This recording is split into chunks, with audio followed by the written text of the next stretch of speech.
1% of dudes rapping, they ain't nice as me. 98% ain't live the same type of life as me. The judge gave me life and then they sent me where the life is be. That level 4 with depth and vice, the type of stuff they like to see. Two choices, fight or flee.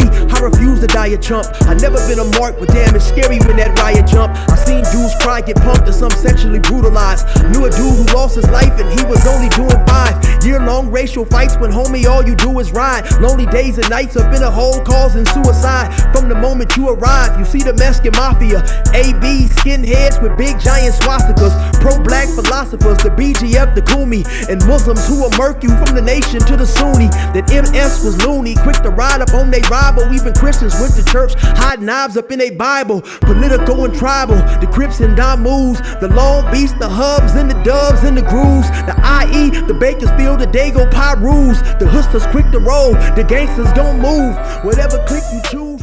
Say, what's cracking, YouTube? It's your boy 16 to life, and I'm back like I'm on a parole violation. Yard down!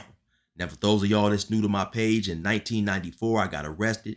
I was eventually sentenced to 16 years plus life, and I served 24 years straight in the California prison system. During those times, I accumulated some good stories, and I'm going to share one with y'all today. If you like this video, definitely be sure to hit the like button, leave a comment, subscribe, and most importantly, hit that notification bell. That way, anytime I drop a story, you will be notified ASAP, and you can hop on it whenever you're ready.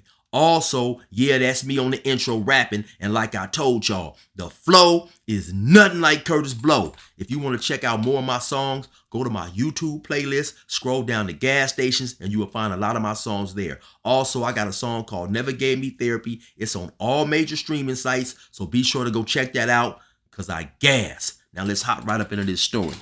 Now, at some point in time when I was locked up, I was sent to a prison known as Ironwood. Ironwood is in the city of Blythe, California, which is maybe about an hour and a half away from Arizona, and it is extremely hot. While I was there, I got transferred to C Yard, and C Yard is where I met the homie OG Chances. OG Chances is from San Bernardino. He's an extremely militant-minded convict, a convict's convict, and definitely with the business. I told a couple of stories about Chances, and through those stories, his family happened to see the stories, and they put me in contact with him because I hadn't talked to Chances in a long time. So after we talked a little bit, I interviewed him, and you guys definitely seem to like Chances. So before I bring him back, because I'm going to get him back real soon, I got another good story to share about him, and I'm going to give it to y'all today.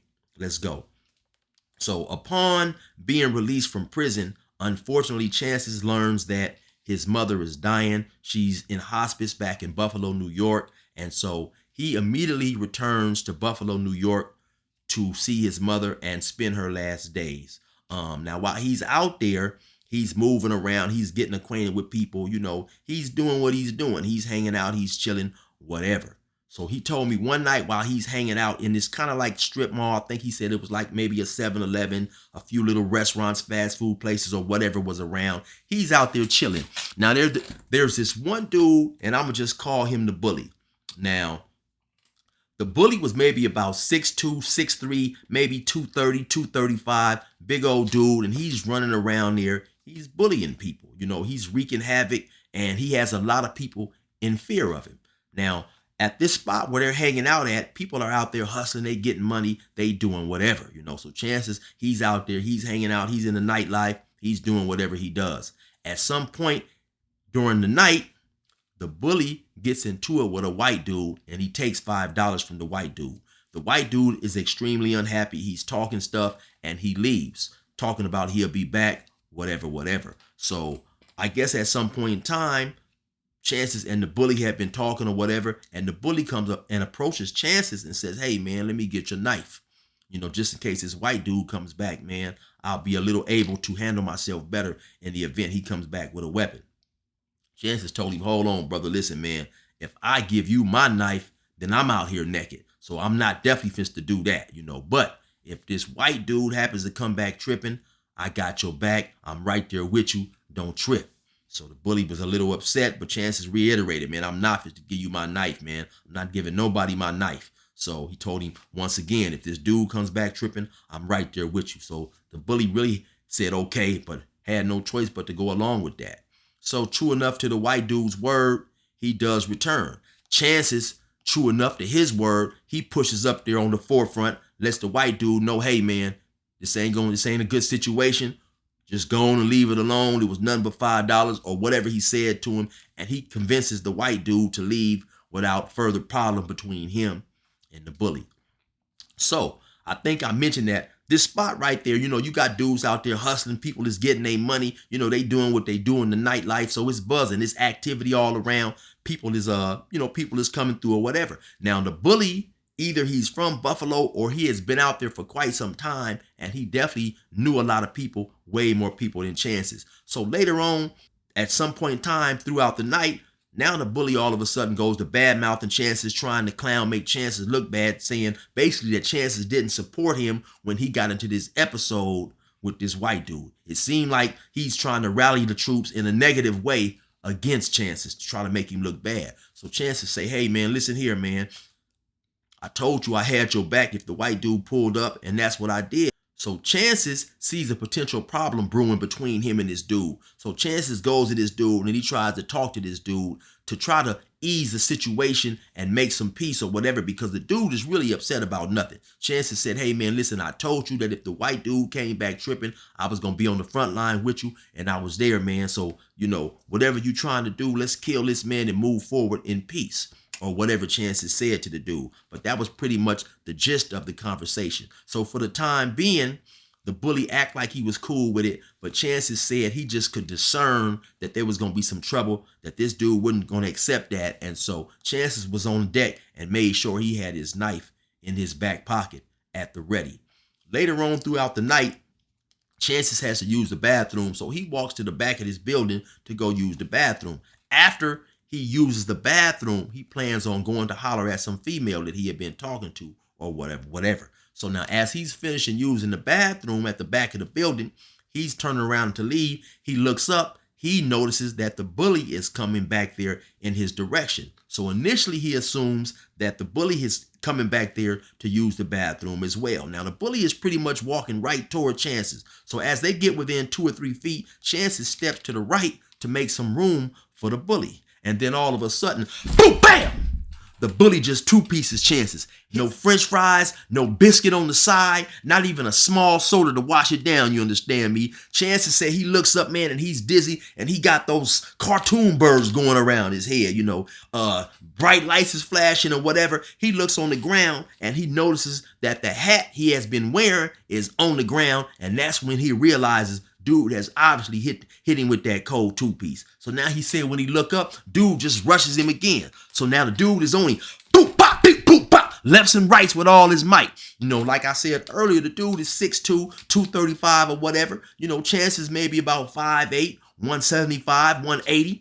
So Chances in the course of this beep, boop, pop, where they squabbing, reaches back there, he gets his knife, and the dude is real big. Chances said the dude is hitting him with these haymakers and trying to knock the moisture all out his head and stuff like that. And so Chances is just trying to hit this dude in the hip and get up off of him.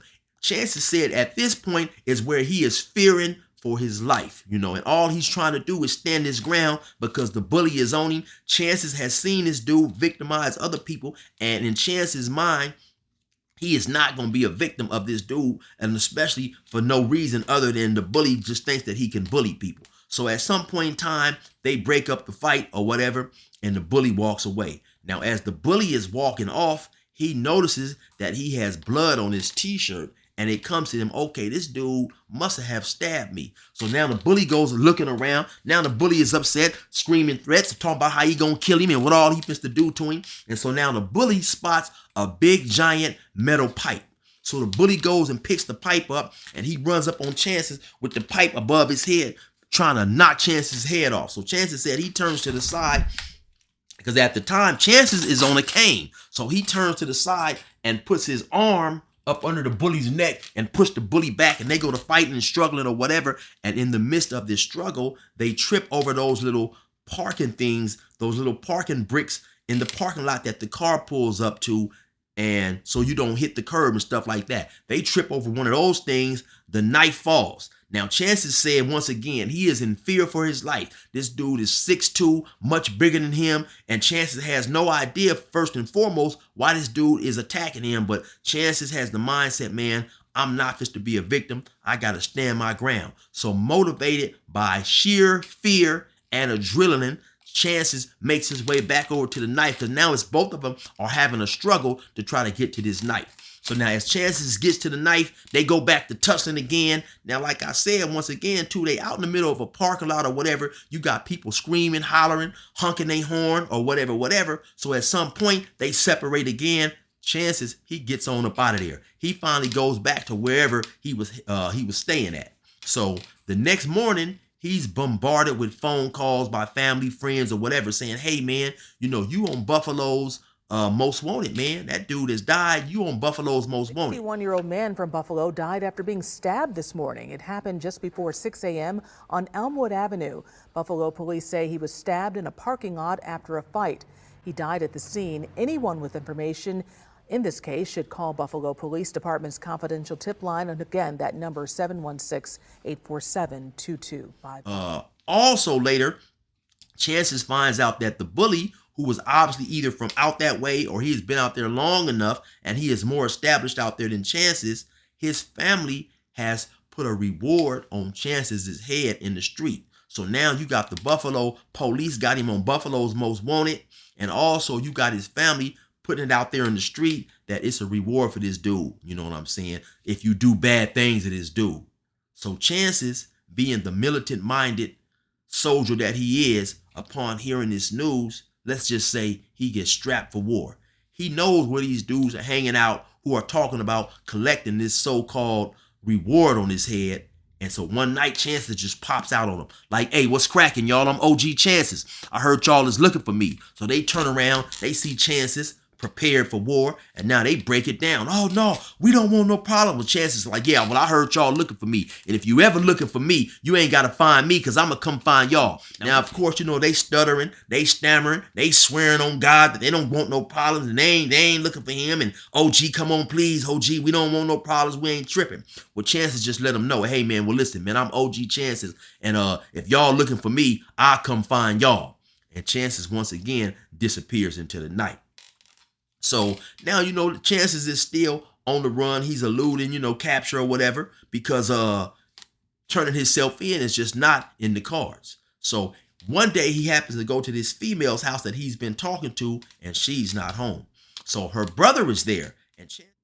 And Chances said in the course of his conversation with this dude is giving off funny vibes, and Chances doesn't feel comfortable. The dude is talking about, hey, man, well, you know what? Let's go to the store, man. Or matter of fact, you head and go to the store. I give you some money. Get us a six-pack. We going to come back, chill, watch some TV, chop it up, or whatever. He said to Chances. So Chances said the dude was giving off funny vibes, and he kind of wanted to get up out of there anyway. So he left, went on down to the store, however many blocks it was away. Now, as Chances is hanging out in the store, getting his zooms and whams or whatever it was that he wanted to get, he said once he steps outside, it's police everywhere. Hey, turn around, put your arm over here, step back. Simon says this, give me 3 feet, do 3 jumping jacks. All that crazy type of stuff they tell you when they say that you're a wanted, dangerous fugitive, hoping that you will make a mistake so they really can pop you and lay you down. So Chances complies, they arrest him, throw him in the back of the car. They take him to the station, throw him eventually in some little, detective room or whatever it was. After a while, the police come up in there and, he go through the rigmarole and this and that. Then ask Chances, do we have anything to say? Chances said, no, man, I don't have nothing to say. Then Chances says, well, you know what? What am I being arrested for? And they tell him first-degree murder. Well, Chances said, yeah, man, well, I don't have nothing to say. And the dude get up and he leaves. Chances said they keep him in there about 2 or 3 hours. And finally, he go to kicking on the door. Bam, and kicking on the door. They come to the door. Chances said, hey, man, listen, take me up here, man, and give me a cell, man. I'm trying to lay down. I'm tired, man. They tell him, hold on, man. We'll be back. So they leave again. Chances says he stays up in there another hour, maybe 2 hours. He don't really have no idea of the time. He goes to kicking and bamming on the door again. Once again, they come back to the door. Now, when they come back this time, they come up in there. They say, hey, man, we releasing you. We letting you go.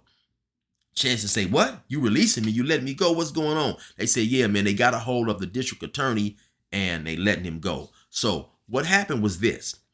All that stuff was captured on tape. You know, you had 2 or 3 different stores around there who had video footage of the episode that transpired between Chances and the bully. Now, I don't know how well you guys may have been able to make it out, but what I've been putting on the screen periodically is actual still camera footage from the night of the incident that Chances got into it with the bully. What I also failed to mention is this just happened a little over a year ago. So even at the age of 61, when most people would be chilling and enjoying life, not saying that Chances is not, but if you make him fear for his life, which he told me he was in great fear for his life, he is definitely going to do all he has to protect himself and stand his ground. So anyway, you already know who it is. It's your boy 16 to life.